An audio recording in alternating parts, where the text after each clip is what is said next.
鬼のせいではないですか。生き量。生きている人の魂は様々な思いから体を抜け出し、恨み、妬み、憎しみの念から抜け出した魂は怨霊となりたたりをなした。石燕はこの生き量を手紙を手にし、放置された刀を怪訝そうに眺める女として描いている。この刀の持ち主は一体ついたての向こうで何をしているのであろうか。前回動画にした小泉八雲の話にも生き量が登場するが、生き量という概念は古くから信じられており、日本で最も有名な生き量が源氏物語に描かれている。美しくも恐ろしい六条の見休んどころの生き量、生きす玉である。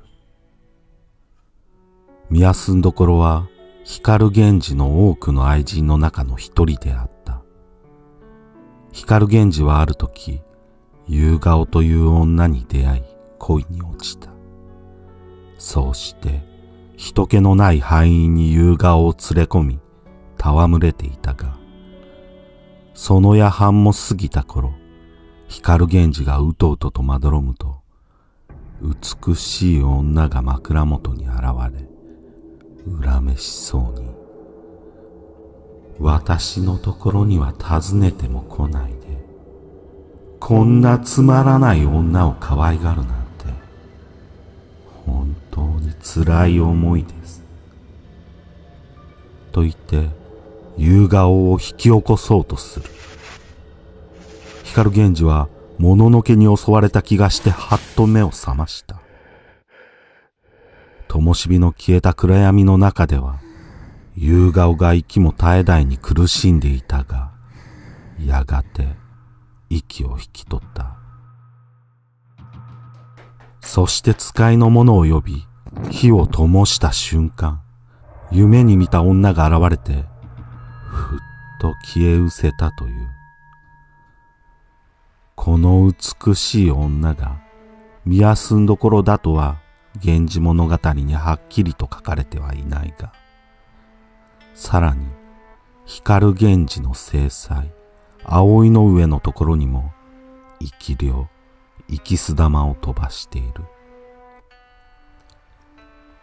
葵の上が光源氏の子を宿した頃の話である。葵祭りの日、参列する光源氏を一目見ようと、大勢の人々、愛人らが押し寄せ、場所取りの車が列をなし並んでいた。その中に、お忍びで来ていた見休んどころの車もあった。遅れて葵の上を乗せた車が来たが、どこも人や車がごった返し、車を止める場所はすでにどこにもなかった。そこで葵の上のお供たちは止まっていた車を無理に蹴散らして割り込んだ。その中には見休んどころの車もあり、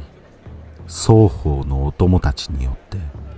小競り合いが始まってしまった。そして見休んどころの車は、愛人風情が、と散々乱暴を振るわれ、恥に追いやられてしまったのである。ただ、光源氏を密かに眺めていたいと、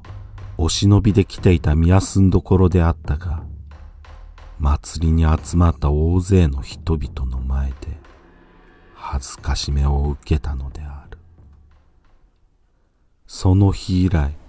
葵の上は、もののけに悩まされるようになっていた。屋敷ではそれらを払うために様々に家事祈祷が行われ、数々のもののけ、生きす玉が名乗りを上げて出てきたが、その中に一つ、ただ葵の上から離れないもののけがあった。事祈祷に従うことのない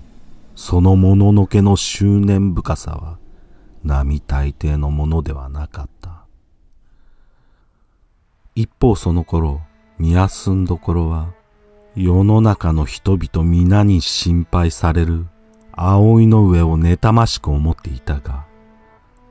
葵の上に取り付いたもののけの正体は、宮住所の生き量か、亡き父夫殿の御霊だろう。などという噂を耳にし、我が身の不幸を嘆いても、他人を呪おうなどと願う心はないけれど、物思いがあまりにも深いと、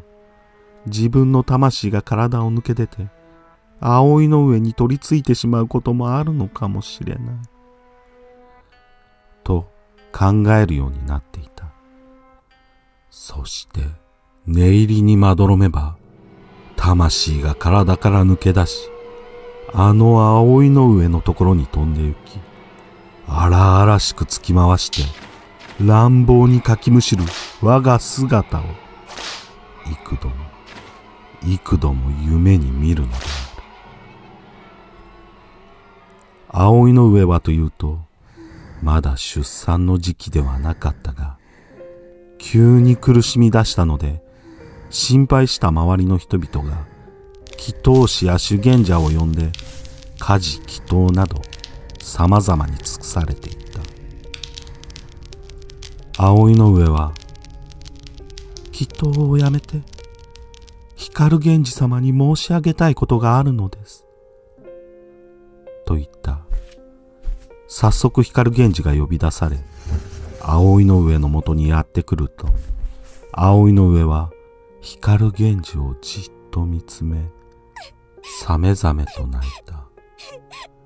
光源氏が、そんなに思い詰めることはない。大事には至りませんよ。万が一のことがあったとしても、きっと会いに行くから。父上や母上とも、縁の深い人々とは生まれ変わっても、その縁は絶えないということだからね。と慰めると、いいえ、違うのです。とても苦しいので、祈祷をやめさせてくださいと申し上げているのです。このようにここに来ようと思わずとも、物思いする魂は本当に体から抜け出るのですね。悲しみのあまり、宙に漂う私の魂を袖に結んでつなぎ止めてください。と言った葵の上はまさにあの宮住所そのものであった。間もなくして葵の上は男の子を産んだ。もののけどもは憎く思い乱れる様子であったが、様々に癌などを立てたおかげであるか、産後も無事に過ぎていった。皆が愛らしい新しい命の誕生を喜び、数々の祝いの品が届けられ、毎夜大騒ぎになった。それを聞いた宮住所は、心穏やかではなく、以前は大層危ういと聞いていたのに、無事であったのか、などと考えていた。自分が自分ではない心地がして、奇妙なことに、体には家事祈祷のごま炊きの匂いが染みついて、髪を洗っても、着物を着替えても、その匂いは消えなかった。自分自身のことながら気味が悪く、心の中で一人、思い嘆いて、心が変になっていく。その後葵の上は徐々に衰弱していき、苦しみながら息絶えたということである。紫式部はこのもののけについてこんな歌を残している。亡き人にかごとをかけて患うも、斧が心の鬼にあはあらぬ。亡き人のせいだと濡れ衣を着せて苦しむのも、自分の心の中にいる鬼のせいではないですか。